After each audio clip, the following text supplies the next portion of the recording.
So before we kind of get into the bulk of our content today, I just want to recognize and give everybody permission to know we're kind of in heavy times right now. There's a lot going on, both at the state and nationally and internationally, that is impacting social work practice, and clients' access to services. Please keep up to date on kind of our advocacy and political work. If you're interested in getting involved in that in any way, please reach out to myself or Dana, our policy director. The more social workers we have kind of working in collaboration during these times, the easier the work is going to be for everybody. So like I said, the goals for today is going to be talking about why do we have licensing? Why do I have to get this thing post-graduation? What the current process is, what the process might be, and whatever time left, we'll talk specifically about the exam itself. And my hope today is all of the questions you might have been thinking about related to your post-graduation experience, or if you're moving from a different state to Michigan, getting all of that as clear as possible.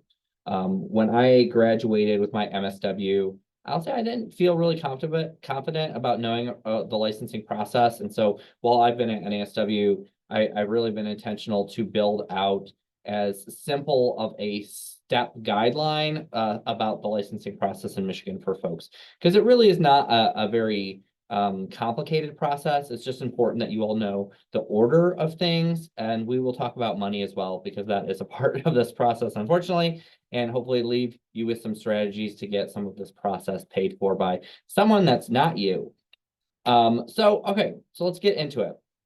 Michigan was one of the last states to get licensing in the United States.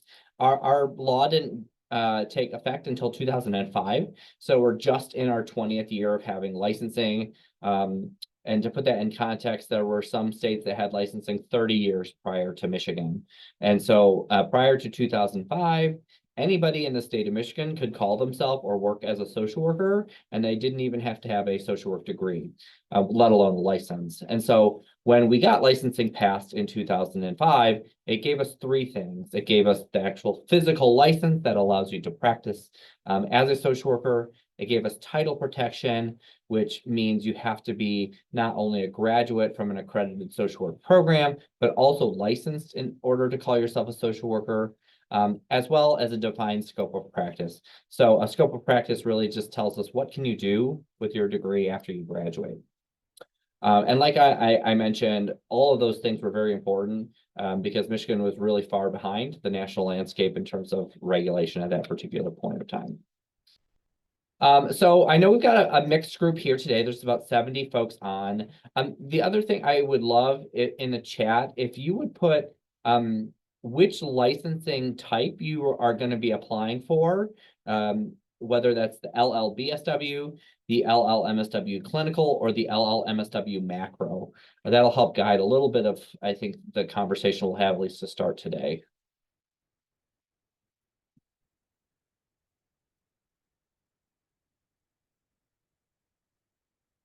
Clinical folks, not surprising here. Graduation in 52 days. Yes, I know the countdown is on for many of you. Yeah, May 2025, probably some April folks in here as well. So it looks like mostly clinical folks in here. If we have bachelor's level or macro folks, the process is going to be the same. Really what's going to be different is the type of supervision and the checkbox you'll choose on your application process. And I don't see any bachelor's level folks in here. So the only thing I'll kind of add to this first question here is if we do have any bachelor's level folks who are planning to go on to your master's program, you likely will not need to apply for your LLBSW if you're going right into your MSW program. Unless you're going to be working a social work job on top of your social work program, you're usually not going to be necessary to have that licensing level, and you can't carry over hours or an exam that were tied to bachelor's level degree. So since we don't really have folks in there, I'm going to go ahead and kind of skip into the next section. Anybody know they're going to be moving out of Michigan after graduation? And if so, where are you headed? Hopefully not most of you. I want to keep you here.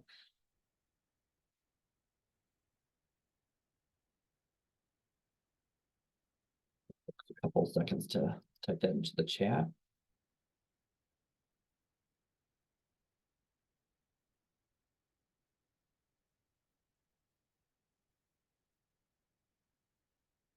It looks like maybe we got everybody staying here. Well, that's exciting. We love that. So one thing to note about licensing process across the country is it's not consistent. So if you move or if you end up moving throughout your licensing process, it might be easy to transfer your license and it may be difficult depending on which state or jurisdiction you move to. Usually the easiest process is to finish your license in one state and then transfer it as opposed to in the middle of it. But we know life happens differently than that sometimes, and you may find yourself moving into a different state. If that ends up being your journey, know that as a member of NASW, your membership is dual into both the national organization and into a state chapter. So if you do move, your state chapter will follow you as your address changes. And that's where you can get connected to the most accurate information related to the specific state that you're going to be in. Because the letters that are after our names, the specific number of supervision hours, maybe even the test you have to take is going to vary depending on which state that you're in. And so just making sure that if you do end up moving, that you're connected to the right licensing resources in whatever state you move to.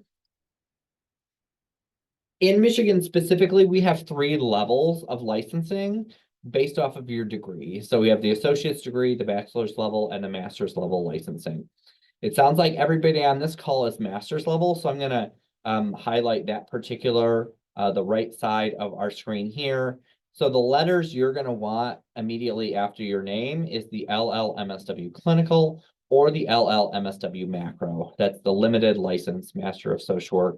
And having the designation listed is the correct way to write out your licensing here in Michigan. It should say clinical or macro, because that tells an employer or a client what you're legally able to do with your licensing type. And then the ultimate goal is to drop one of the L's and just become fully licensed. So LMSW Clinical or LMSW Macro. And you are able to get both designations at the master's level. And we'll talk through kind of what that process looks like a little bit later. So we gave one example kind of down in the bottom here. You may end up having a whole alphabet soup after your name. Social workers love our credentials. So if you're a school social worker, you might have some extra letters. If you get an addictions credential, if you get some specialized area of practice, you may have some additional letters after your name. You always want to make sure that your licensing type is the first, unless you have a PhD or an additional degree on top of that, then it might make sense to put that first. But you're going to have your LMSW or LLMSW clinical listed. And as soon as you get your limited license, you're going to want to make sure that that is on your signature line, on your cover letter and resume, that you change it in your LinkedIn profile, anywhere that you have kind of professional identity stuff, make sure you have your credentials listed. Because again, that tells an employer that they can hire you or interview you or bill for you. And it allows a client to know what you're able to do under your licensing type. Any questions kind of around the licensing credentials or the letters that are going to be after your name? More than so, I have a question in regards to when applying for the master's limited license. I did have a limited license BSW expired to 2020. Do I have to use that number in the application for LMSW or not? So did you create an online account when the state switched over to the My Plus system? I don't believe so, because it was 2014 when I applied for the limited license. And I haven't. Yeah, so depending on if you already have an account in the system, you're still going to have to apply for the LLMSW, even if you have a bachelor's level. Yeah, no. My question is, do I have to look and put that limited license number? It will be a different number that you'll get assigned at the master's level. So no. And so the only thing that may be a little bit different for anybody who already has whether it's a BSW level license or another health license, is you may not have to be re-fingerprinted.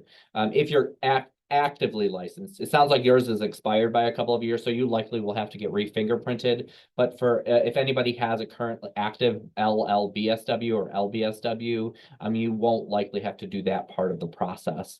But that's a good question. There definitely are occasions where folks come in already with an existing license, but the MSW pot, your hours, your supervision, your tests are all going to be a whole different set than your bachelor's level experience and skills. Good question. Other questions related to kind of credentials and how you'll initially list things out before we get into the bulk of how do you get the letters? Yes, I do have a question. I'm going into SUD, and I heard you mention something about addiction credentials. Is that something that you get at the job, or do you go through the state of Michigan to get? So depending on the type of credential you might want, it's going to go through a different entity. Most addictions credentials in Michigan go through McBAP. MCBAP is the name of the organization. They are the ones who do almost all of the SUD specific credentialing in our state. And so as a student, you might want to check them out now, because oftentimes you can get on a development plan even before graduation, and some of your course assignments or your courses, especially if they are in SUD content specifically, might count towards that credential. And so you could get a little bit ahead of the process. For like school social workers, you have to go through the Department of Education. So it's all going to vary a little bit depending on the specific specialty area that you want to go through. NASW, we have our own set of credentials. Thank you, Danielle, for posting that in the chat for McBAP. But yeah, the only thing that's going to be tied to your license specifically is your licensing level. None of your outside credentials will go through Laura directly.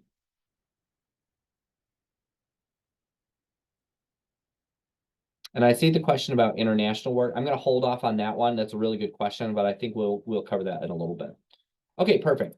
So before we get into kind of the process, I want to make sure you all know of kind of the key players in Michigan that are related to the licensing process. And there are 5 or 6 of them that you're going to likely see regularly through the licensing process. The first one is LARA. They're going to be the main entity that you work with for your license. That is the Licensing and Regulatory Affairs Office through the state of Michigan, LARA. That's where you're going to apply for your license. That's where you're going to send all your supervision, your transcripts. It's where you'll renew your license and your limited license. If you end up having an ethical complaint or need to file an ethical complaint, all of that goes through LARA. If your name changes, your address changes, and you need to update that as related to your licensing, LARA is going to be your contact. And I will show you their website in just a moment as we go into the process. ASWB, I'm hoping that will be a one and done relationship for all of y'all. ASWB is the exam entity nationally. And so they are the folks who write and regulate the examination for social work, which is currently the process in almost all states and is currently the process for Michigan. You will have to either take, for the master's level folks, the clinical examination or the advanced generalist examination, depending on which licensing type you are. So if you're going for the LLMSW clinical, you'll take the clinical exam. If you're going for the LLMSW-Macro, you'll take the advanced generalist exam. And for any bachelor's level folks, you'll take the bachelor's level exam.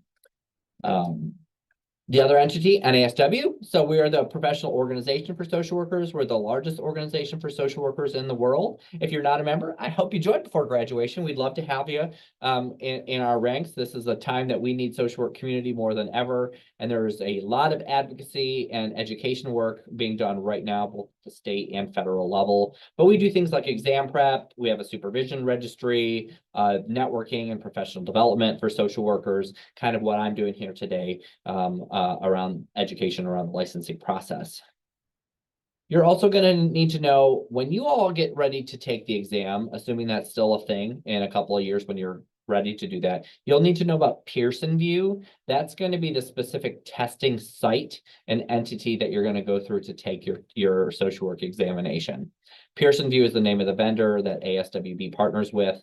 And so you'll choose your specific location and time for your exam when you get to that part of the process. So if you see Pearson VUE, they've recently shifted from PSI to Pearson VUE. Actually, this month, I think that's formally happening again. So if you see that name, that's what that is. And then the last thing is CSWE, which everyone here is probably familiar with. That is the Council of Social Work Education that accredits social work bodies. So in order to be able to get a license in Michigan, you have to be in an accredited school of social work or graduated from an accredited school of social work. And you can go to cswe.org if you want to verify, but we have 36 schools of social work in Michigan. Walden, I see a question here. Yes, is an accredited school nationally. There's lots of online programs as well. So if you have questions though about your particular program, you can visit cswe.org and get the full list of all of the schools across the country. So it sounded like most of the folks are graduating in May or April. Does anybody else have a different date or time frame than they're planning to graduate? 2026. So we got some next year folks, some folks in the fall. Okay. So as it relates to thinking about when do I apply for my license, really you're going to want to think, I'm going to start my application about a month prior to graduation. So for you April and May people, that might be like this month. So I'm glad you're here because for some folks, it might be a little bit of a quicker turnaround than others. And where you're going to apply for your limited license is on the MI Plus system. So this is Laura's online tool, their licensing and regulatory database, where all applications are now held. They're used to, up until a couple of years ago, everything was still paper. You had to send in an application, you had to mail in payment, but that luckily has moved all digitized, which speeds up a lot of the process for everything. So this is where you're going to go and you're going to choose your application, your type of licensing that you're applying for. You'll be able to track as pieces get complete in your application process. You can renew your limited license or your full license at that point. If you need to verify if another social worker or another health professional is licensed, you can do that through MyPlus. Or if you need to file a complaint against a social worker or a licensed professional, all of that goes through the MyPlus system. So I'm going to stop sharing this screen and show you what it actually looks like. So the easiest way, I have Laura social work saved on my computer. That's like the go-to easiest place to find all things social work to be able to get into this page. This is what will come up if you click on the first thing that comes up. And this gives you all of the information that you're going to need to know. And let me just make it a little bit bigger. So sometimes these are hard to see. This is what you're going to see in the overview section around social work licensing. So it'll give you a brief overview about the Michigan Board of Social Work. If you need to apply for your limited license, you will click on this apply/renew online button. I'll come right back to that and I'll show you where to do that. But then there's some additional guides that you can read after today if you want. Bachelor's level licensing guides, limited license, master's and bachelor's guides. These are important kind of just follow-ups. We're going through them today, but if you want some additional kind of reinforcement after our chat, especially for those of you who are graduating a year from now, it would be good to go back into this stuff. You can find information how to file a complaint, all that good stuff here. Your supervision verification form. So when you get to the point where your supervisors are going to have to submit documentation of that relationship, all of that lives on this one page here. And then information about specifically the Board of Social Work. Anita, if you can't see what I'm sharing, I recommend just Xing out of the Zoom and then coming back in. We'll bring you back in. Sometimes that happens. You can also then read the laws, rules, and other resources. I highly recommend that everybody who gets a license as a social worker in Michigan at least reads through our social work law and our general rules at least one time. Not a super fun read, but by signing on and getting a health license, you are acknowledging and saying that you agree and are aligning with everything within our current law. So you want to make sure that you've read through that. But let's say you're about a month out from graduation and you're like, yep, time for me to create my account. How do I do that? So you're going to click on this apply and renew online button. here. And that will take you right into that My Plus user account. And so there's lots of stuff here. You can see that file a complaint, verify a license, professional specific link. We'll give you information about what My Plus system is. And then there'll be some videos, how to register for a My Plus account, and a new licensing guide. So I'm gonna this is about a 3-minute video. I'm gonna have us play this how to register, because that's gonna be what you're gonna do initially to set up your My Plus profile. Welcome to My Plus, Laura's new registration and renewal system for licensed professionals in Michigan. This video will walk you through how to register for a My Plus account. We recommend using Internet Explorer for this registration process. To get started, please open Internet Explorer and go to michigan.gov/MI Plus. Select your profession from the list. On this page, click on My Plus Login, highlighted in red. Next, you will click on New Users Register for an Account, outlined in red. This will allow you to set up an account with My Plus. Please click on the box acknowledging that you have read and accepted the general disclaimer. Then click Continue Registration. Complete the form under Login Information. The username and password you choose will be used to log in to My Plus. The digital copy of your license will be sent to this email address. The email address will also be used to reset your password should you forget it. Please write down your username and password in a safe and secure location where you can access it in the future. Also, select security questions and answers that only you will know and remember. After completing the form, click on the Add New box. A pop-up box will appear. In this box, select Individual and click the Continue button. Complete the fields marked with a red star. If possible, please use your first and last name exactly as they appear on your license. This will help us match this account to your current license. Once you've entered the information, scroll down to the bottom of the pop-up box and hit Continue at the bottom of the page. The next screen alerts you that you have added your address successfully. Click the Continue button at the bottom of the screen to complete the registration process. Click Continue again to create your account. This is the last step before registering. You have one more opportunity to review your information. If all the information is correct, click Continue Registration at the bottom of your screen. Congratulations! A green box at the top of the page indicates that you have successfully completed your My Plus registration. Click on the Login button highlighted in green to start your renewal process. If you have additional questions or concerns, please contact us at the number or email on the screen. We are available to help Monday through Friday, 8 a.m. until 5 p.m. Great.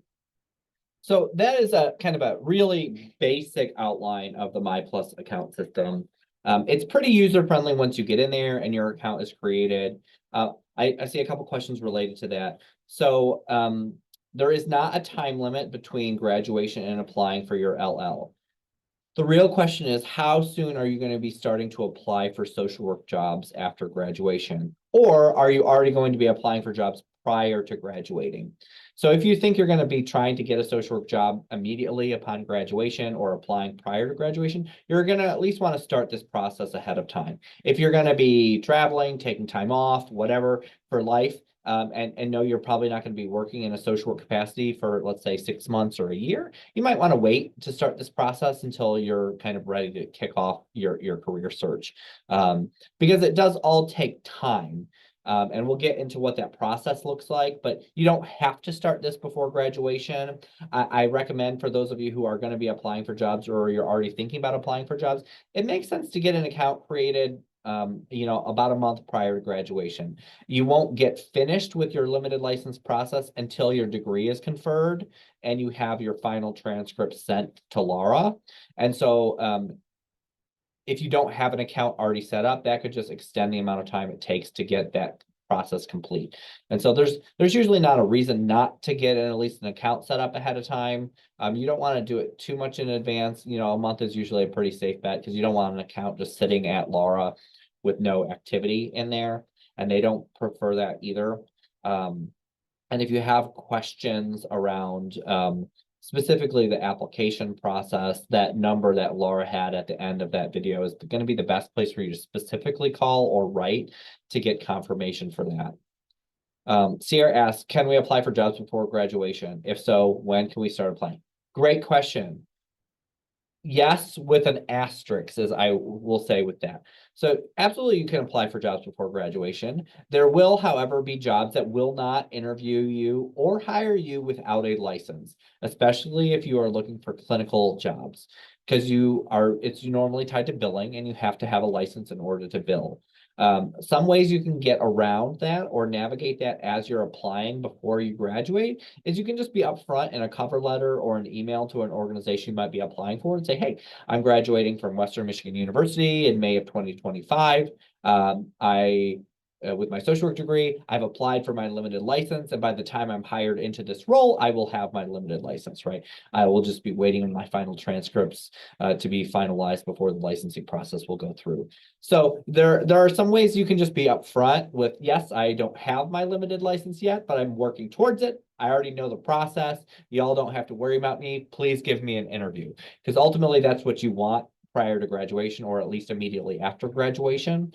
If you find yourself wondering like, hey, I applied for all these jobs, nobody's even interviewing me, and I see the position is still open, it could very well be worth reapplying once you get your letters after your name, because there will be some employers that will not hire or interview you folks if they don't have the letters after their name, because it is illegal to call yourself or work as a social worker without those letters.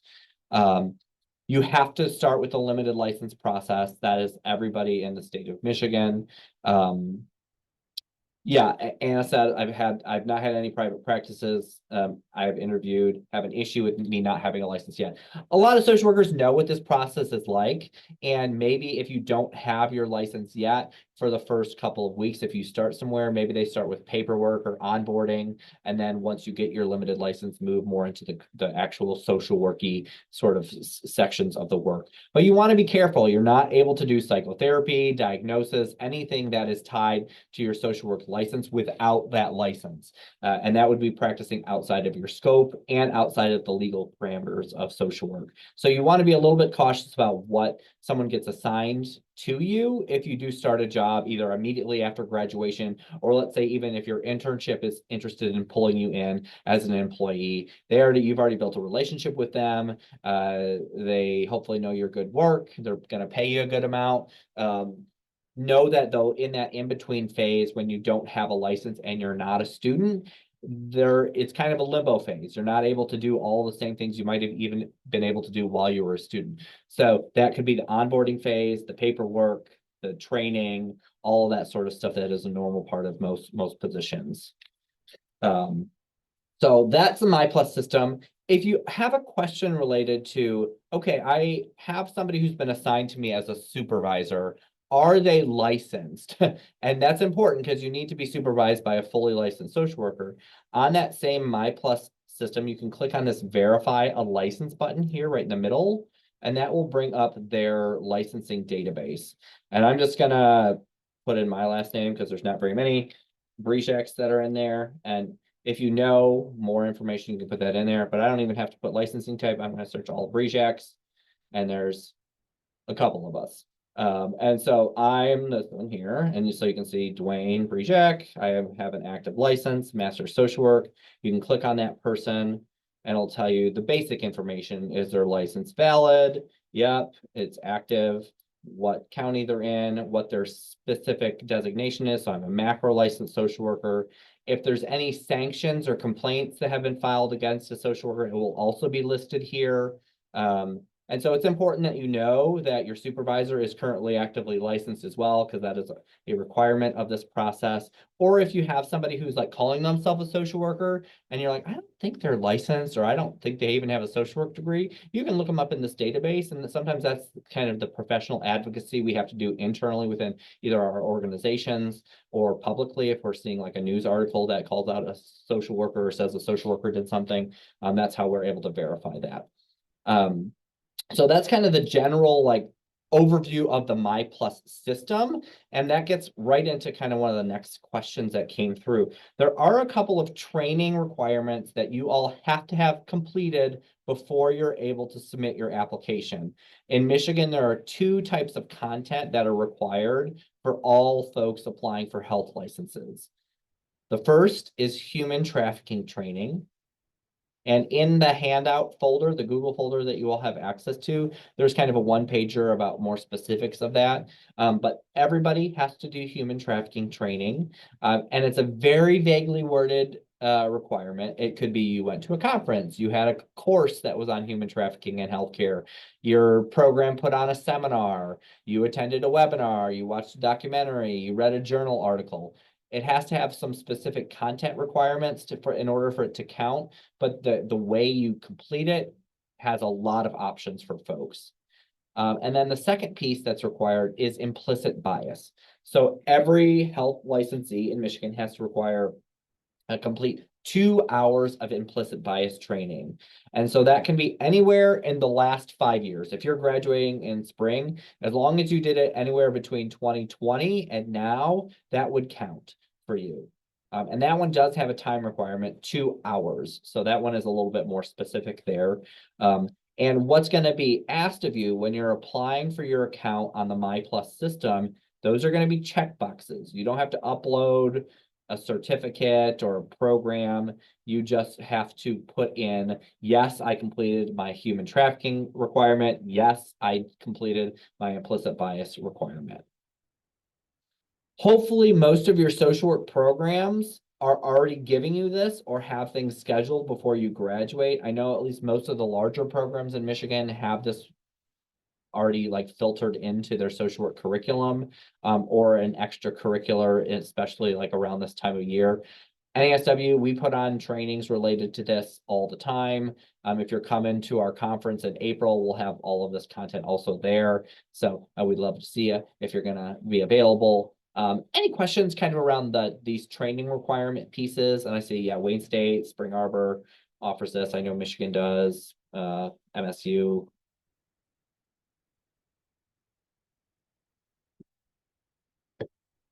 Excellent. Okay. So then step 1 will be graduating from your program. And Anna, so you don't need to submit. You should have documentation that you completed this, but all it's going to be is a checkbox on your limited license application. So please ethically do it because that's the right thing to do, but the state is not going to require that you submit anything separate. So step 1 in the actual licensing process is to get to graduation. We've kind of already talked to, you can go to cswe.org if you are curious if your program is accredited or not. Very few unaccredited social work programs in the nation, none in Michigan that I'm aware of at this point. So if you're here, you should be good to go. So yeah, graduate from an accredited program and then apply for your limited license. So we've already kind of talked through a little bit of step 2. So what that's going to look like is you're going to go to that My Plus account. You're going to pay $43.20, at least that's the cost as of right now, to apply for your LMSW clinical or LMSW-Macro or LMSW. You'll put in all of your personal information, your email account that you want on file, and then you will have an account through the My Plus system. Once your account has been activated, it will give you a link to get your fingerprints taken.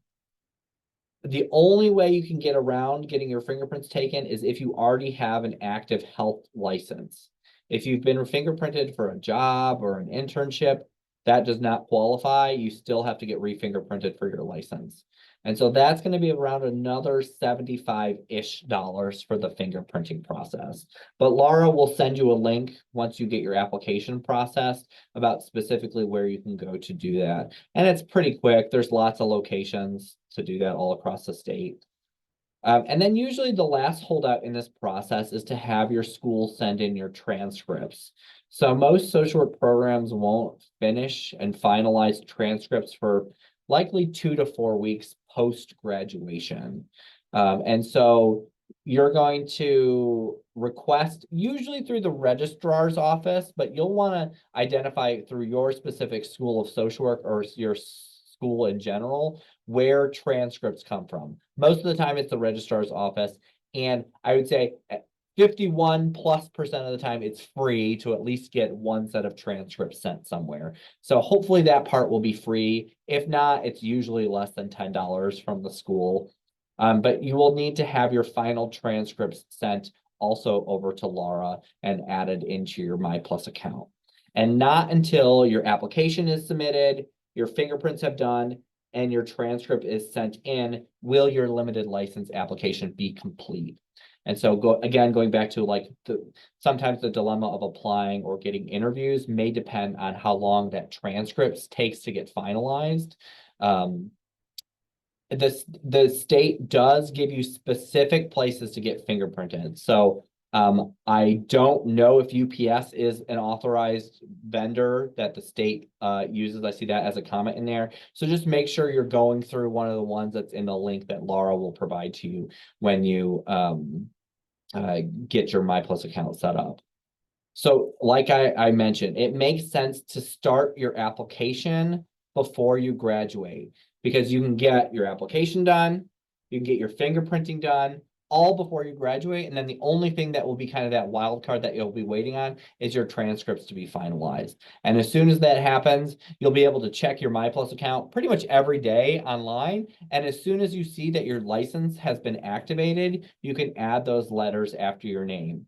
As soon as your license has been activated, it will probably take a week or two for you to get the physical limited license in the mail. But once you see it on your MyPlus account that license is active, you can count that and start collecting hours. You can technically start employment, and you can write those letters on all of your professional documents. Questions with this part of the process, and we'll get into the hours and stuff in the next slide. So this is the very kind of first thing you'll do as you reach graduation.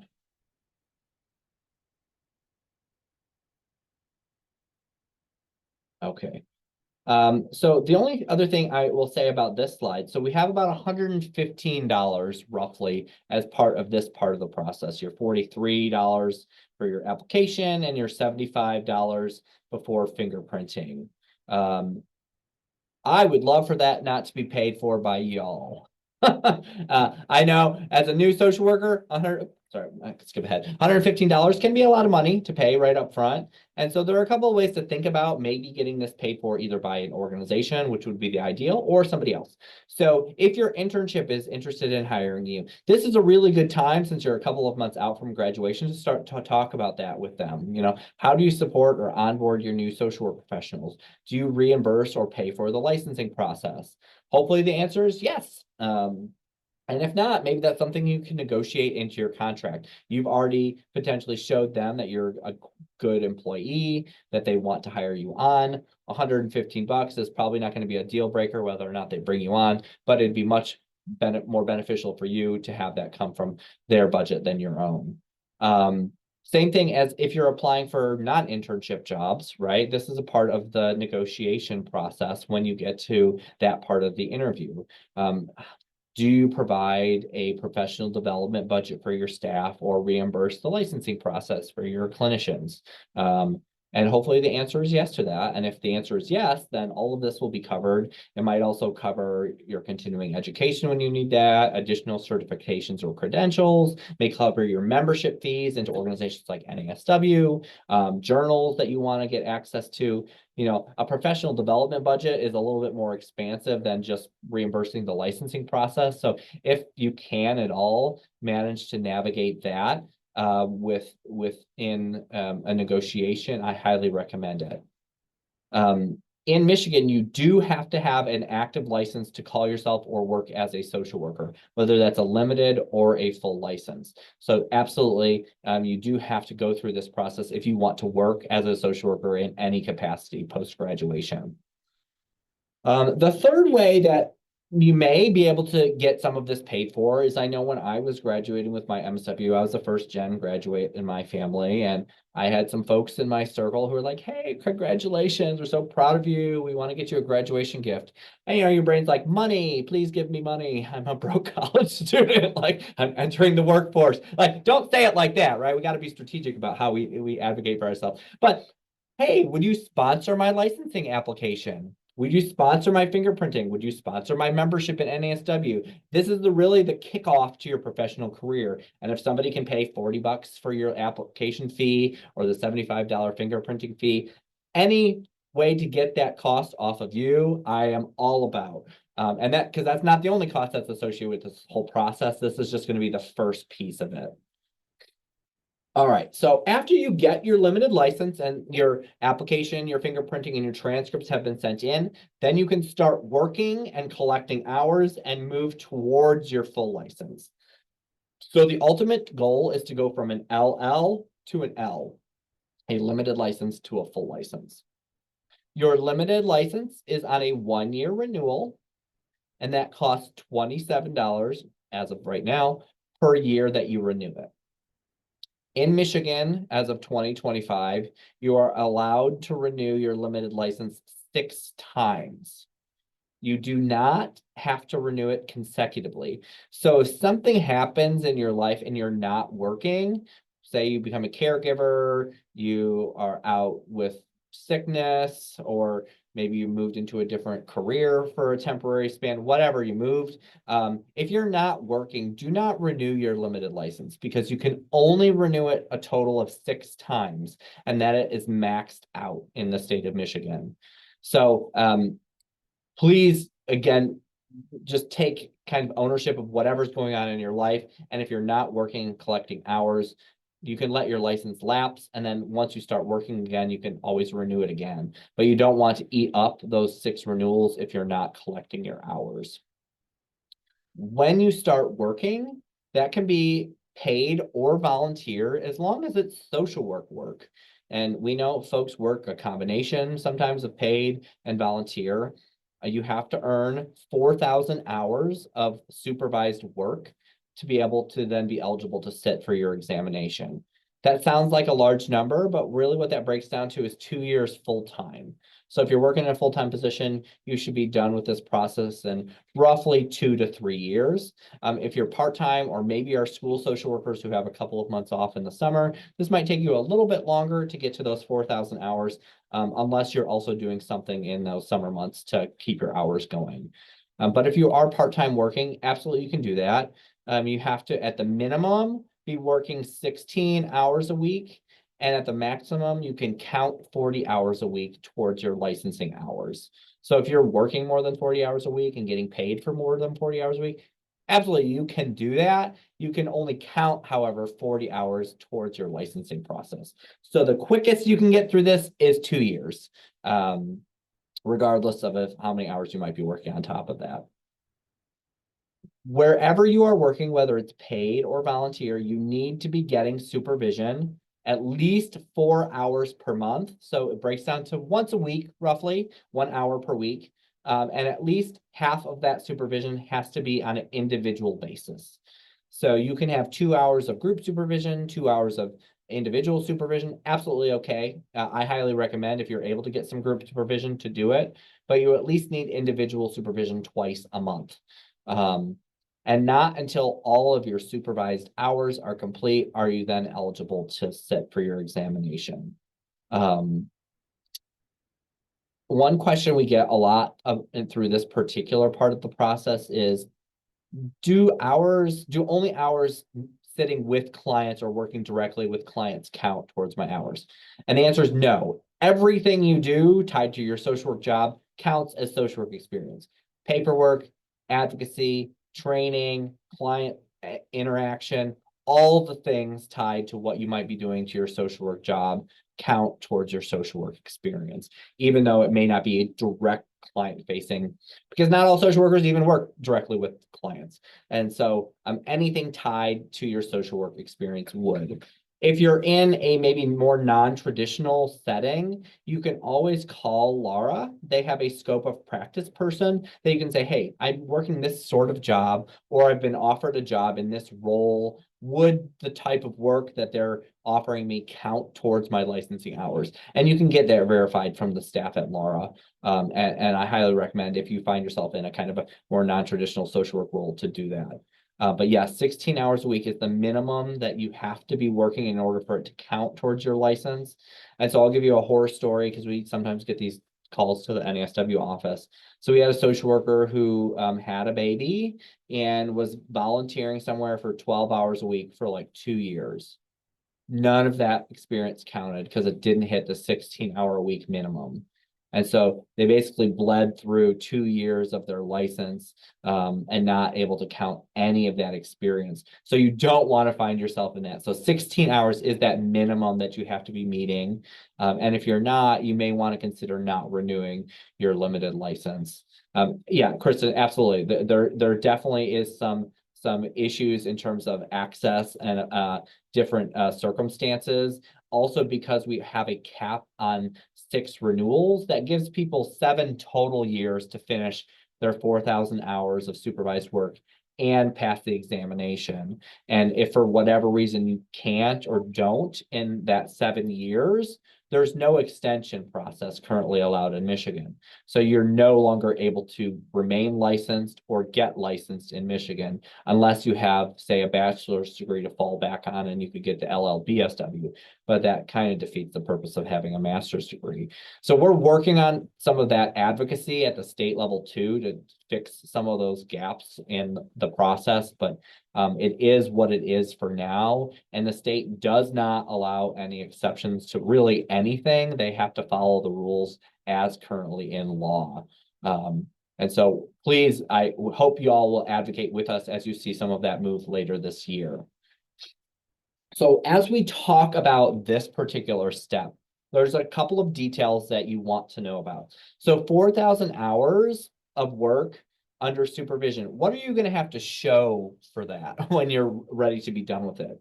You're not going to have to submit like weekly hour logs from your job or a timesheet. You should keep all of that documentation. And one of the themes I want to reiterate is always have more documentation to protect your own self than what the state is going to require. Because if something happens weird in the universe and you lose your job, or your supervisor gets fired, or they move, or they die, and they haven't signed some part of this paperwork, and you don't have any backup documentation, you could really screw yourself over. And that is something we have seen with folks. So supervision, all that's going to be required of your supervisor or supervisors, because you might have more than one during the time you're collecting 4,000 hours. If you switch jobs, if you're maybe doing group supervision with one person and individual supervision with a different person, you can absolutely do that. But each of your supervisors are going to have to complete what's called a verification form. It's a 2-pager that is on that MyPlus site that I showed you all earlier, that really just says, I, fully licensed social worker, worked with this limited licensee from this date to this date for this many total work hours. And as long as those work hours add up to 4,000, if you have multiple people, you are good to go. Your supervisor submits that directly to the state, but please make sure that they send you a copy so you have it in your records. Things happen, weird things happen out in professional space, and people go MIA or people pass away. And if you don't have documentation of that, you should be keeping at least a monthly log of all of your supervision hours. So when you're meeting with your supervisor, it can be a Google Doc. We have some templates on the NASW Michigan website. If you go under our supervision section, you can find some weekly logs. You can find a sample contract. There are some things there that'll make hopefully your life a little bit easier, but whatever works best for you. I think at this point, a lot of folks are using Google. If you're doing virtual supervision, if it's in person, you might even have your own log that somebody signs physically when you meet with them once a month. And especially if there's a pay arrangement. So Ideally, supervision will be free or included in your work or your compensation package. But it may not be. And if you're working in a non-traditional space, or maybe the social workers at your agency don't have the capacity to take on licensing supervision, you might have to contract somebody out.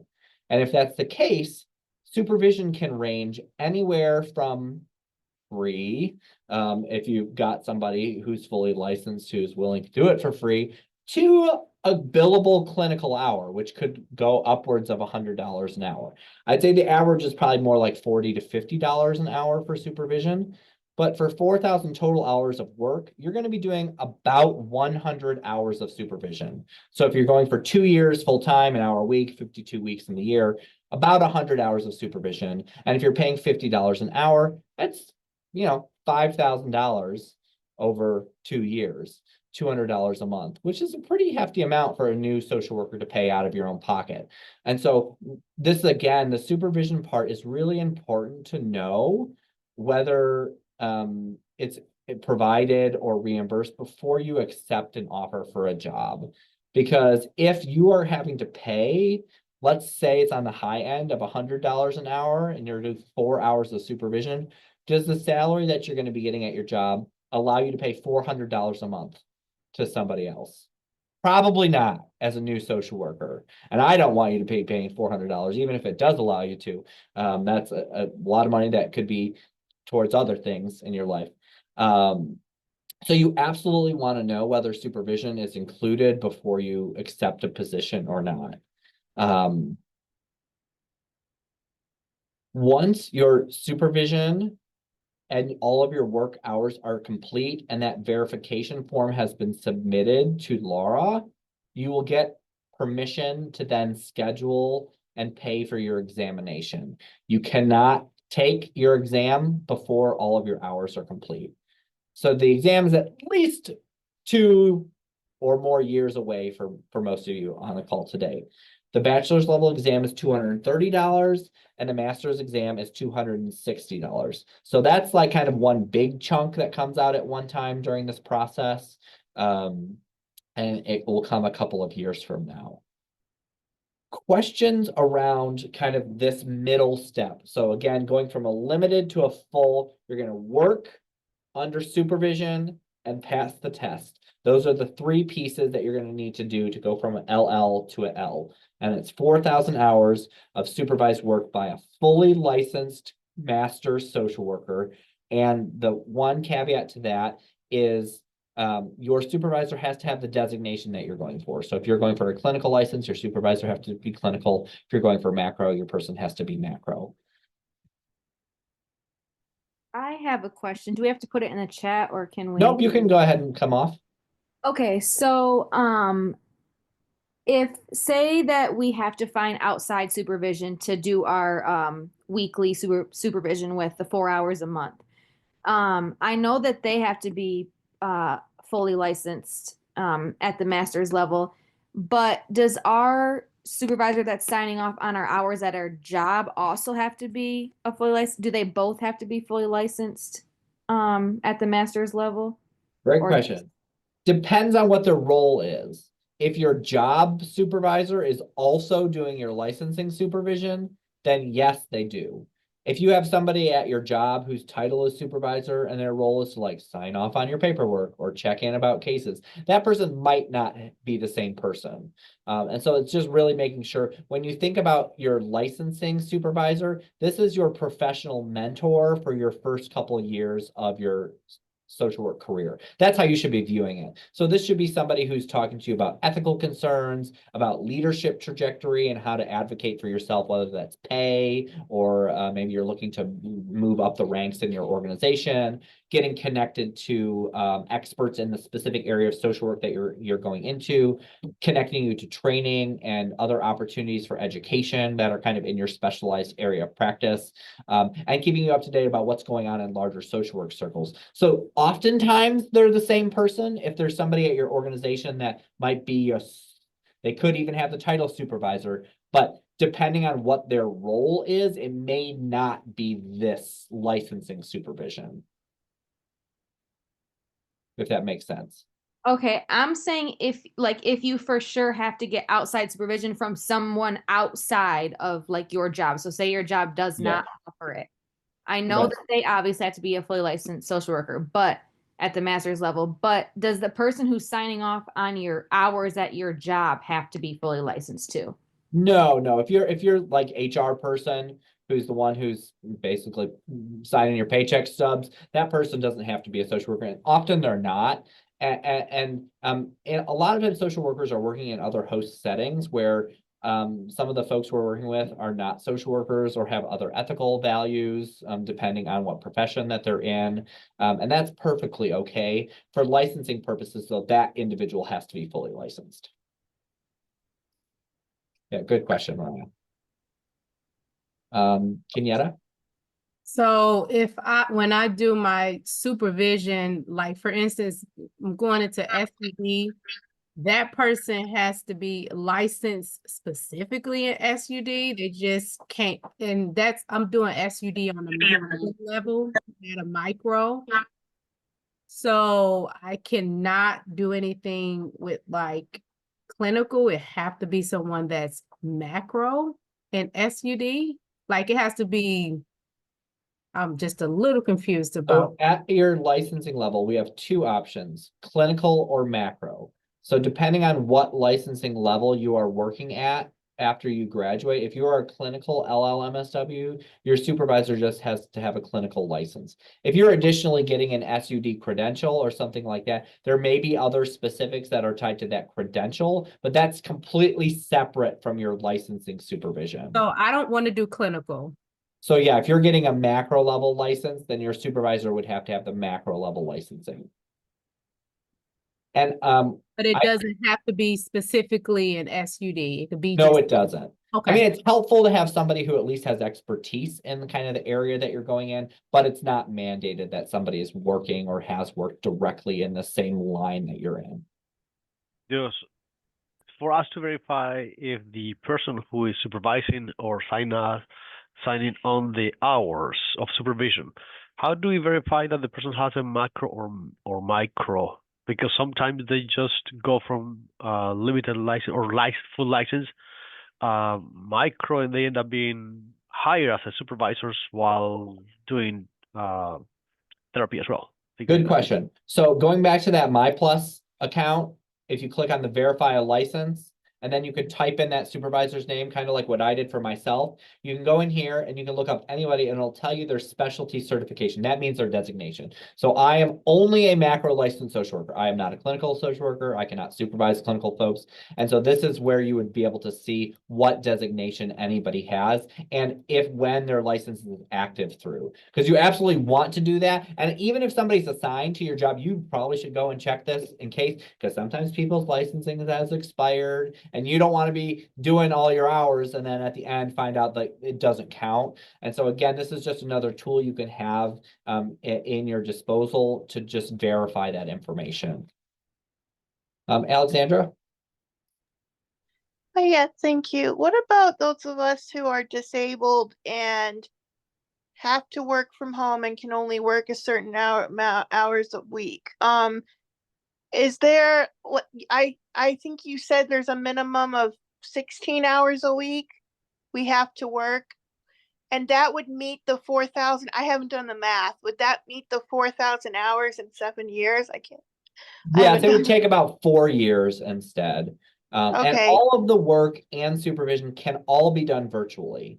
So if you're not working in a physical setting, if you're doing a mix of in-person and virtual, all your supervision can be done through telephone, through Zoom, in group or individual, as well as the work that you're doing. But yeah, if you're working that 16 hours or part-time, 20 hours a week, it'll take 4.5 hours to get the hours complete. 4.5. Okay. All right. Thank you. Yeah, and so the only other thing to then consider also with that is you're not able to sit for your exam until your hours are complete. So while you still will have time to finish your hours, it will shorten the amount of opportunities you potentially have to take your exam, because you still have to finish that within that 6 renewal or 7 years period. So if it's taking you 4.5 years, you'll have basically 2.5 years in order to take the exam, which for hopefully everyone, it'll be one time. But if it doesn't, that's just another thing to make sure that you're not waiting then to take your examination, say another year after your hours are complete, because you want to give yourself some buffer if you do have to retake it. You're saying there's like a year gap between ability to retake the test? No, you should, there's a 90-day gap. Oh, And so, okay. at least for now, and so I don't recommend if it takes you more than, say, even 3 years to finish the hours, that you wait too long before attempting your examination, just because you want to give yourself a buffer if you have to retake it. Okay, and what's the sorry, I just forgot what I was gonna say. Never mind. Sorry. That's good. April. Yes, if you want to get your macro and your micro license, do you have to do more hours? You will, yeah, and I'll talk about that step in just a minute, but you have to complete one designation first and then go into finish the requirements for the second one. Okay, thank you. Yeah, good question. Cassandra. I just wanted to clarify. So you're renewing the limited license yearly. So like while I'm getting hours, I would keep renewing that, like if it Yep. took 2 years. Yep, as long as you're still working. Okay, and then I'm planning to do school social work. So you mentioned that it might take a little bit longer. So it would possibly take like that 3rd year maybe if I was doing full time, but like Yeah. having the summer off. Yep, and school social workers have, if you end up getting that additional certification, they have additional requirements outside of just the general licensing in order to get that specific certification as well. All right, thank you. Yeah, question. Alexandra, another question? I'm sorry, one last one. Did you say we have to wait until we complete our 4,000 hours to take the exam? Yes. Ugh. Exactly. And that is like fairly new. It didn't used to be like that. But that is the Okay. current All requirement. right, thank you. Yeah, Kenyatta? I just want to clarify, see it here for step 3. With the limited license, we only do it 6 times, the renewal 6 times. And then after, once the 7th year, if let's just say we don't want to become fully licensed, we do not have to do anything else in regards to our limited license. Is that what you're saying? Yes, although you cannot remain limited license. You would just no longer have access to any social work license if you don't complete the process. So you get that six renewals or a total of 7 years to finish out the limited to the full licensing process. And if for whatever reason you don't finish or you choose not to, you've maxed out your attempts in Michigan and can no longer ever get licensed here unless you move to a different state, complete their process, and then transfer it to Michigan. So if you start this process, it's highly recommended to finish it because it is very challenging to ever try to come back and get licensed again in Michigan. So when you say maxed out, meaning that maxed out for the yearly or maxed out from going from limited license to license? Once you hit that 6th renewal cap, you are no longer able to remain licensed in any capacity in Michigan. Yeah.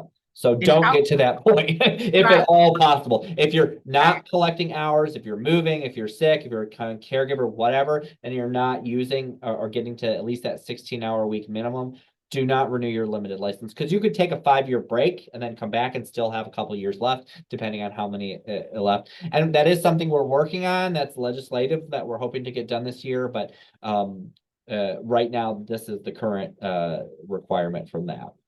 And just lastly, it's still with the license. How many times can you take the exam for the full license? Yeah, we'll get to the exam in just a minute as well. Thank you. Yeah, good question. And I see the comment from Macy around some of the supervision bummers in rural areas. There definitely are parts of the state where it's harder to find a licensed social worker who might be in your specialty area. And again, they don't have to align directly with your specific area of social work, although it's helpful. They just have to have the clinical or the macro license. On the supervision registry that Danielle posted into the chat, most of the folks do supervision virtually at this point. So if you do see someone in your county, and that's just one resource that we offer, and those folks have additionally went through a certification program. So we at least wanted to have some baseline standard for the supervisors we promote out there. You can find folks in any of the counties, and oftentimes that they do virtual supervision for folks. Okay, so I'm going to go ahead and move on for now, just because I want to make sure we get through a couple more slides and then use whatever time left we have for questions. So after your supervisor has submitted your verification form, you will then be made eligible to sit for your ASWB exam. Again, that's $260. And once your exam is completed, that score will directly be sent to Laura. You don't have to do that. ASWB and the testing site will send that score. Once your score is sent, you will have to apply for your full license, another $43.20. But once that happens, you will be done with the licensing process per at least this first part of it. And we talked about making sure you already have the supervision log, all that good sort of stuff in there. Once you get your full license, you can get the second designation. It's half the requirements. So 2,000 hours of work experience, 50 hours of supervision, and you do have to take the second ASWB examination. If you do want to add on the second designation, and almost all social work positions are meso social work. There's no strictly clinical social work position that you're not doing macro work. There's no macro position that you're not doing some clinical skills, right? And so almost all social workers have the capacity to get both designations should they want. You do have to call Laura to get approval because they have to make you eligible to be able to take the second examination. But it takes about, if you're working full-time, 1 more year.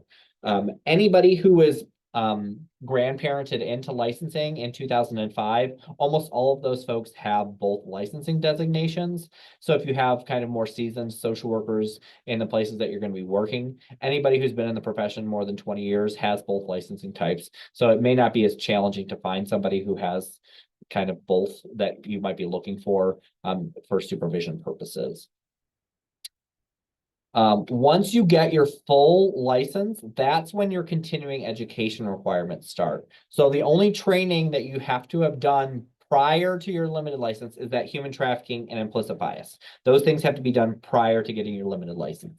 While you're limited license, you do not have to earn continuing education. If it takes you 7 years, please get some additional training, just because a lot changes in social work practice in 7 years. But once you get your full license, and your full license is, instead of a 1-year renewal, a 3-year renewal, you will have to earn 45 hours of CEs in every 3-year cycle. And within those 45, 5 have to be ethics related content, 2 have to be pain management, 2 have to be human trafficking, and additionally, you have to get 3 hours of implicit bias training. They're not continuing education, but they can be lumped into the continuing education should you find an approved one. So you can't bank them. So if you're earning continuing education or taking classes or going to conferences while you have your limited license, great, that could be really good for you professionally and your networking, but you can't build and bank up your CEs for when you get your full license. So just know that this will be kind of the process once you get your full license. And then the last slide, kind of before we take our next little pause, is I want to do a quick little financial recap, and we'll do our sad face and our happy face. We'll start with the happy face, which is kind of the low end of what the licensing process is going to cost. So we talked about the initial application through MyPlus, $43.20. You're going to have to get your fingerprints taken, roughly $75. You'll have to renew the limited license at least 1 time to get to that 2nd year, and that'll be $27. Pay for the exam, $260, and then the final application, $43.20. So that puts you right around $450 for this entire process at the low end. And that assumes a lot of stuff. It assumes that you're not taking an exam prep course, that your supervision's paid for, that it's only taking you 1 time and to take the exam and only 1 renewal of your limited license. So if we go over kind of to the sad face, you can see it can grow pretty rapidly depending on some of the circumstances. So if you have to renew all 6 times, it'll be a little bit more than $150 instead of 27. You have to wait 90 days in between taking your exam if you do fail it. So that 260 could be multiplied by some amount if it's taking more than one time. You're probably going to want to budget $200 to $250 for a licensing prep course if you want to take one. There's lots of study materials out there. Definitely check in with your School of Social Work. Some of them have books you can rent out from the library. I know U of M has, like, you can go into the Career Center there and take a whole module exam. Like, some schools have other resources that are available for alumni as well. If you're paying supervision out of pocket, you'll see that line particularly is a giant jump. If you're paying $50 an hour, it's going to be $5,000 over 2 years. If you're paying $100 an hour, it could be up to $10,000. So we went from about $450 to $6,000 to $11,000 really quick. And the big highlight in that is supervision. And so the main piece that you absolutely need to know, whether it's included or not, is that supervision before you accept a job there. So I'm going to take a little time now. We've got 15 minutes left, so I definitely want to get some questions before we move specifically into some of the exam stuff.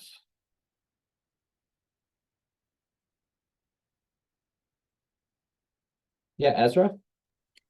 Hi. So I was looking at the like Laura initial application because I'm graduating pretty soon, and so I was just starting to take a look at it.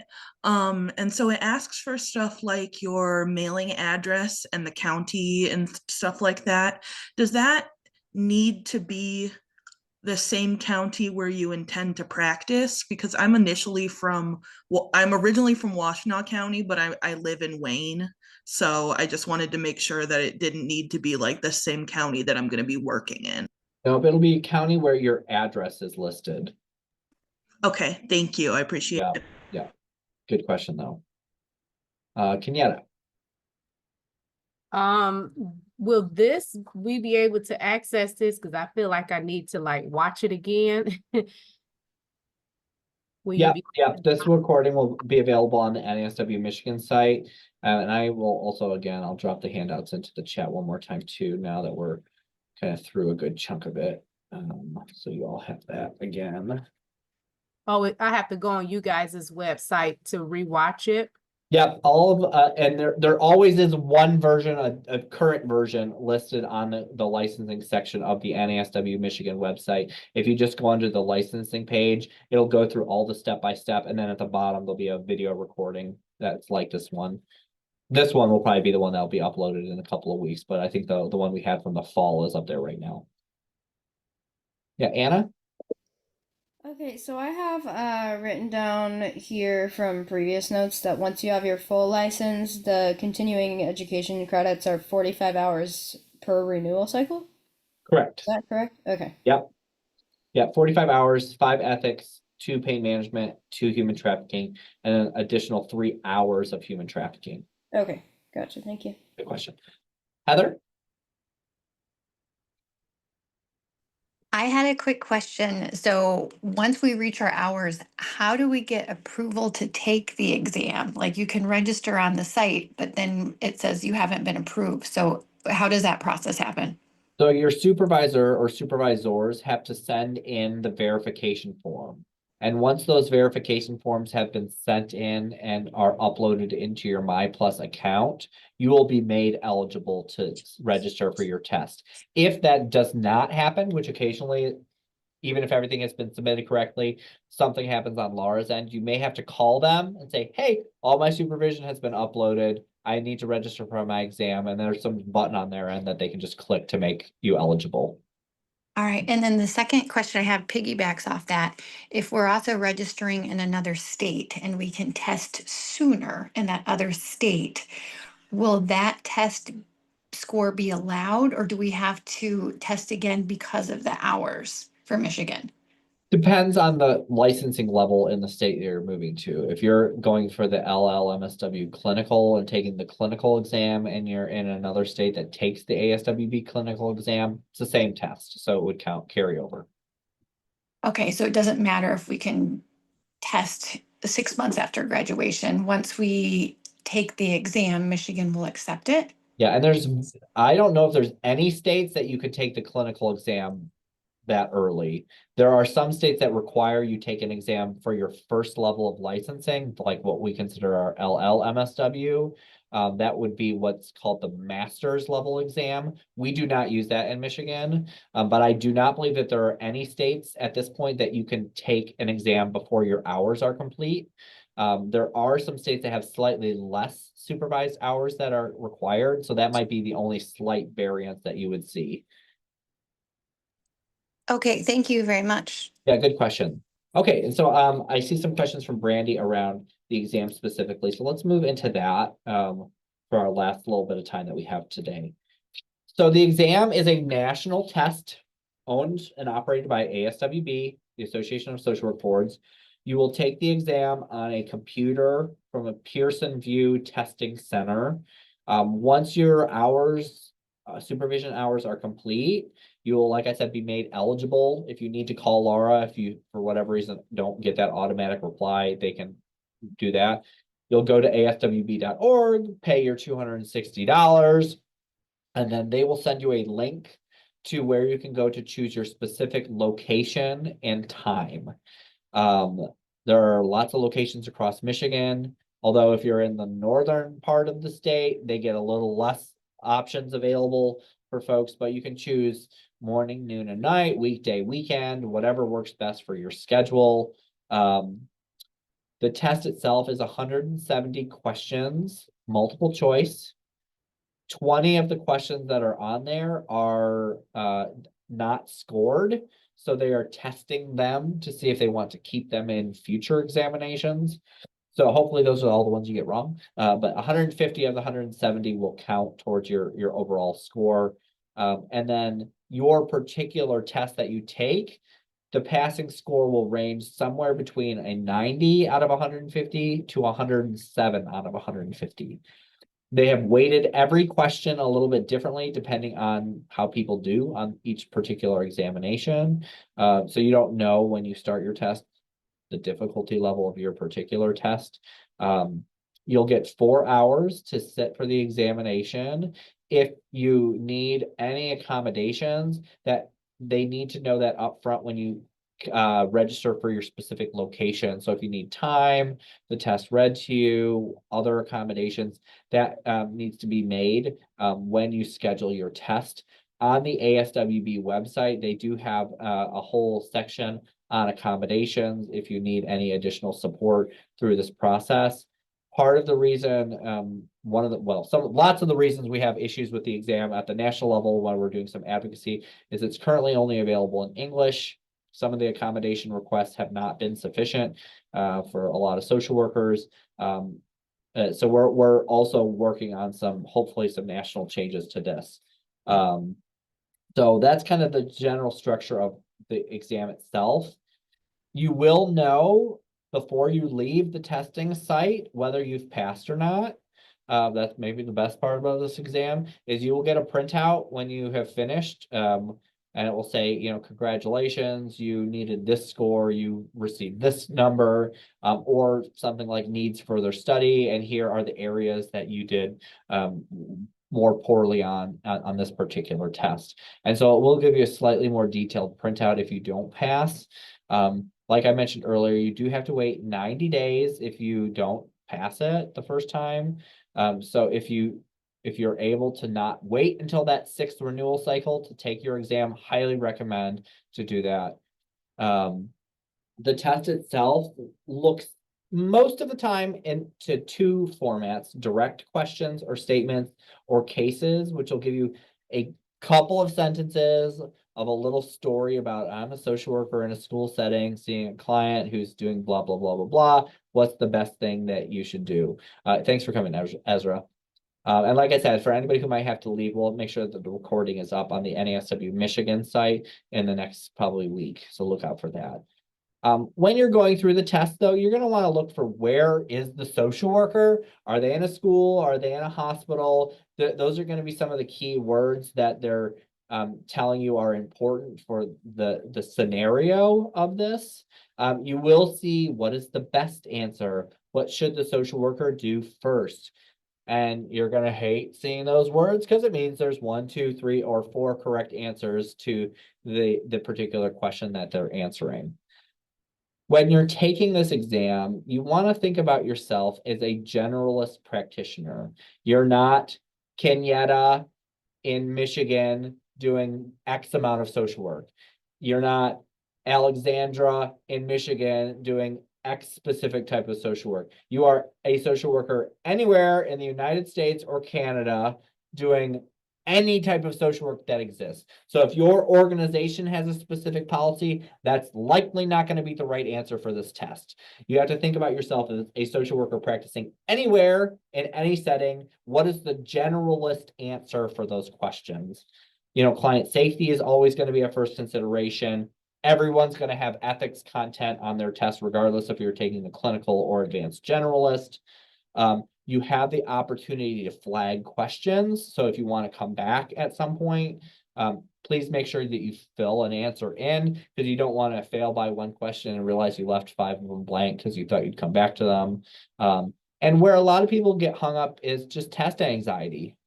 Testing is not like a normal part of social work. We don't take a lot of tests in our bachelor's or master's program. And I know for many of you, and how it was for me, it had been years since I took a standardized test, and it was like for the ACT to get into undergrad. And even a lot of schools aren't requiring standardized tests for that anymore.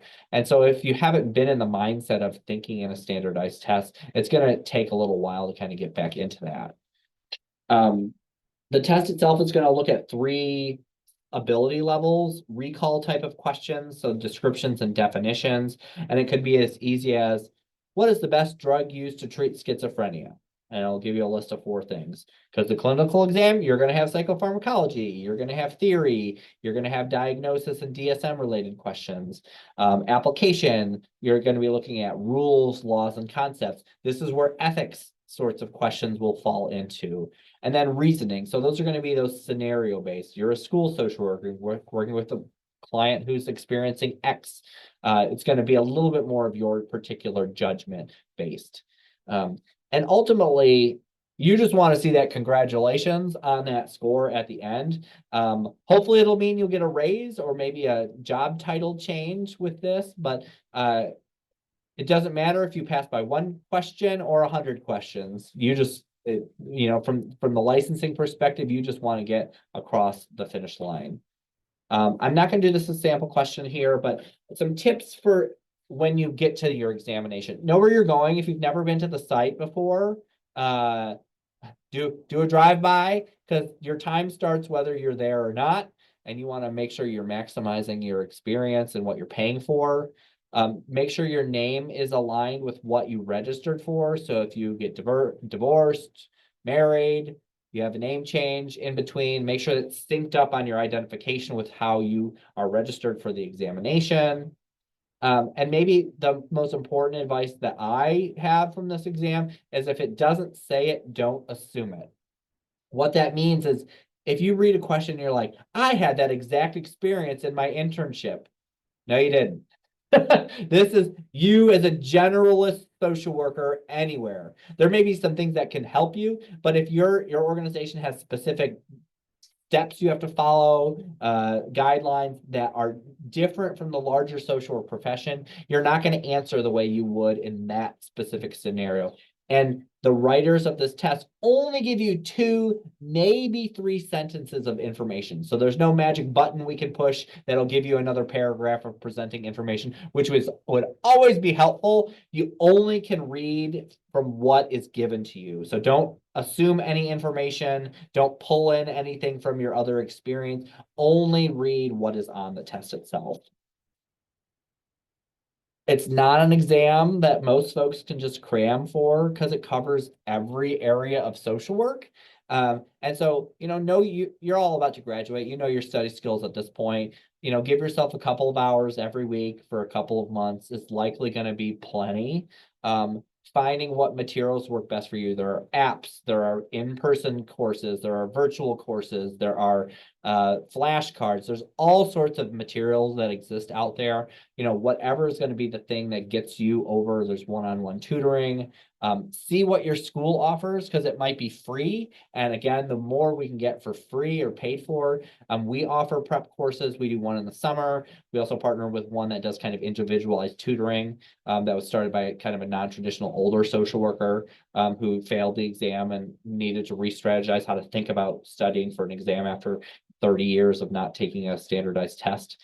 But whatever study method you determine, I highly recommend having at least one friend who's going through this process with you do the same thing. So if you're going to take a prep course, do that with a friend and then use them as a study buddy through this process, because they're going to pick up different content and you're going to pick up different content even at that same sort of session. You'll be able to hold each other accountable, right? Set up a weekly time where you're going to meet at Big B or wherever, and you're just going to give each other questions. Because you want to just see that congratulations and not have to pay the $260 at the end of the day. And there are, like I said, go to your app store. You can put in ASWB clinical exam or ASWB advanced generalist exam. Keep some of those textbooks, especially if you have a current copy of the Code of Ethics. If you have anything that's related to theory or diagnosis, those will be helpful for you as you go through this process. But one thing to note about study materials is ASWB themselves does not have an app. So you may go onto your app store and there's going to be 1,000 things that look like they're ASWB. None of them actually are. So you're not going to see exact questions from anybody. A lot of them still are good materials because they're cheaper or free than having to buy a whole prep course. But just make sure that you're getting multiple sources of information than relying maybe on one app that's by a paid company who's just trying to make money off social workers.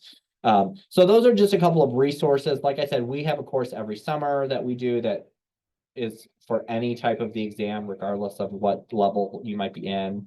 And then we partner with Pass It Pro. That's the one that I told you that has kind of individual tutoring available. But this will be a couple of years from y'all, so I don't want to get y'all too much thinking about it. I'm gonna drop I know we're at time, so I want to leave my contact information up. If you've been following what we've been working on the last year or two as a chapter, you know that there's a lot of advocacy happening around licensing right now, both in Michigan and nationally.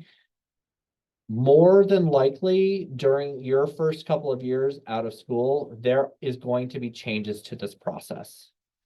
So please make sure that if you're not connected to us or to other social work organizations, that you are, because whether you're a member or not, please follow our socials, make sure you're connected to our advocacy alerts, because we are doing some pretty significant changes proposals. We're looking at restructuring the tiers of the licensing, extending the limited license amount of renewal processes, and proposing exam elimination or an alternative pathway. And I don't want to fully go down that rabbit hole today, but everybody should at some point, if you haven't, go to aswb.org / contributing to the conversation and read their own data about their examination. There's significant age, race, and language barriers to our examination in social work. And in 2023, there was a 36% pass rate for the clinical examination for Michigan test takers. Not to freak everybody out, but it's a significant racial justice issue, a financial justice issue, and we have to find solutions that are going to keep people working and in the field when we desperately need folks. So I'm not going to keep that scary slide up, but it's really important that you go and poke around and look at that data, because it is transparent, it is available, and make sure you're just following kind of the work that we're doing around that, because we are looking for sponsors, and we probably will have a bill sometime in the next couple of months to get reintroduced this year. So kind of last questions and thoughts. Yes, Mariah, 36%. Really, really gross. Oh my gosh, even that's only like I'm hoping for first time, right? Like maybe it gets higher for like second and third time. No, for repeat test takers, it was 23%.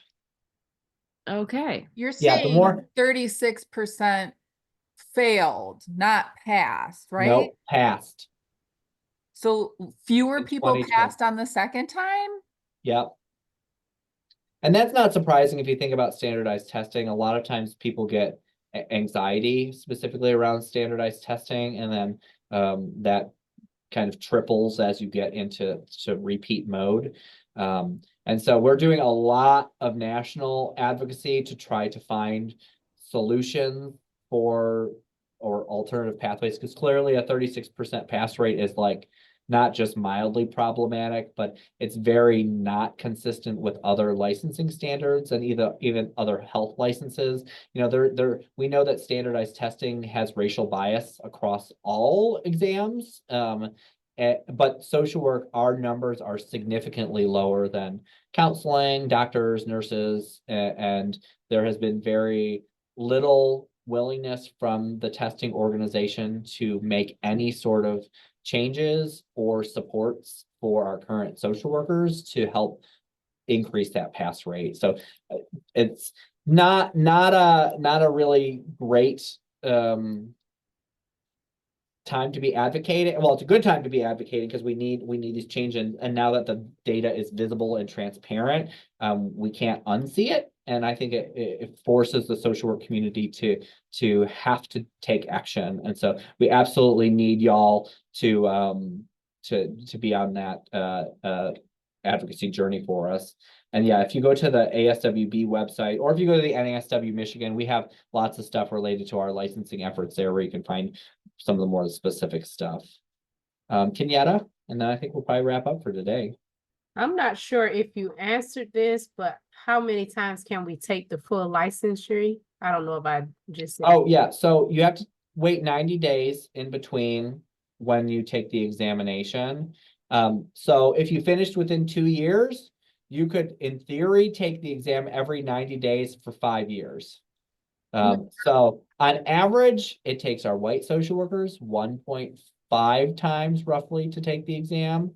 Our Black social workers, it takes about 3.6 times to take the exam, which again reinforces how terribly biased there is related to this examination, and why we all have to kind of be outraged and be working on other solutions.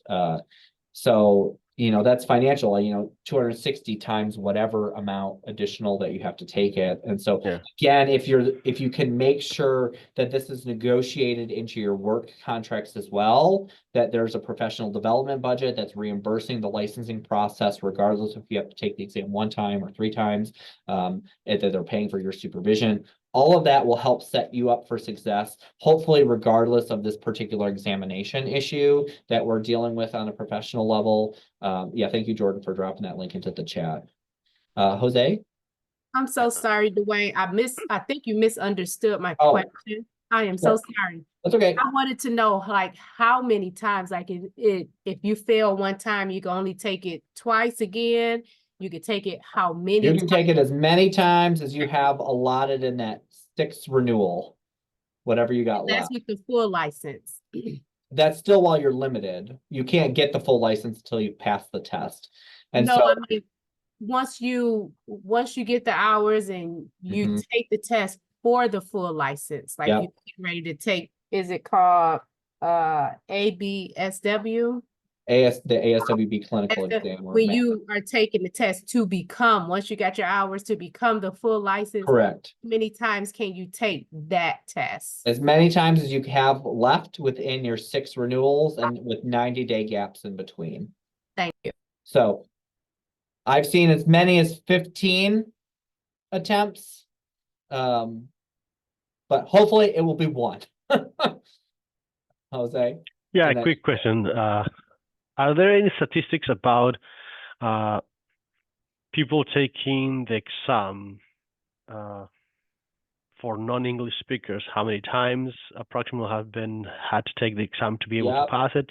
All of that information you can also find on the ASWB site. They have information by English as a second language, by race, by age, and by gender. And then you could also look at your specific school of social work pass rates as well. I'll give them some credit for transparency. It took 40 years of advocacy to get the data available, but it is available now. And so it is helpful to have that. April? So you only have to take the exam once, but you can take it while you don't have to have it for your limited license? You don't need it. No exam is required for your limited license, but you will have to pass the exam in order to be able to get your full license. Okay, thank you. Excellent. Well, I appreciate y'all hopping on here on your Wednesday afternoon. I hope you take some time this month to celebrate yourself. It's Social Work Month. There's a lot of fun stuff going on. We got a lot of really cool events. Please check out our website. We're doing a fun event with the Pistons in a couple of weeks for anybody who's out in Metro Detroit. And there's a bunch of social work proclamations that are happening locally. So there's opportunities for folks to be in front of some of the elected officials that are doing some good recognition of social work. So if you're in one of those areas, we'd love to see you at one of those events. But please reach out to me if you have any further questions after today. All of this material, like I said, is available on our chapter website, NASW Michigan. And if at some reason, if you're not a member or want to become a member or look more into it, you can visit socialworkers.org. Definitely join before you graduate. It's 75% discounted. So this is the right time to do it.